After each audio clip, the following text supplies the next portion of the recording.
வேற ஏதாச்சும் ஒரு படம், ஒரு இந்த படத்துல இந்த நடிகருடைய பெர்ஃபார்மன்ஸ் வந்து எப்படி அவர் பண்ணாருன்னே தெரியல. ரொம்பவும் ஆச்சரியமா இருந்தது அப்படின்னா, யார சொல்லுவீங்க? குக்கு ரொம்ப பிடிச்ச படம். குக்கு. தினேஷ். ஆமா.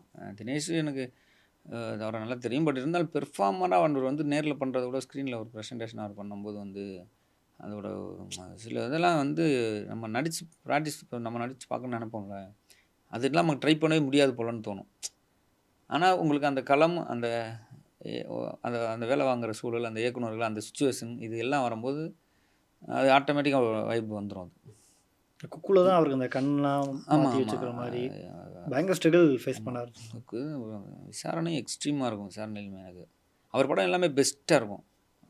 ஆமா. அவர் சூப்பர் நடிகரு. பயங்கர பெஸ்ட்டா பண்ணியிருப்பாரு. ஏன் அவர மணிகண்டன் இப்போ வந்துட்டு இருக்காப்ல. ம், ம். ஆரோக்கியமா இருக்கு பார்க்கும்போது. இல்ல போன வருஷமே அவருக்கு லப்பர் பந்து ஒரு மிகப்பெரிய வெற்றிய ஆ குடுத்துச்சு. அட்டகத்தி தினேஷ்ன்றது கெத்து தினேஷ் அப்படின்னு கெத்து மாத்தவே தினேஷ் ஆரம்பிச்சுட்டாங்க. மாத்திருச்சு.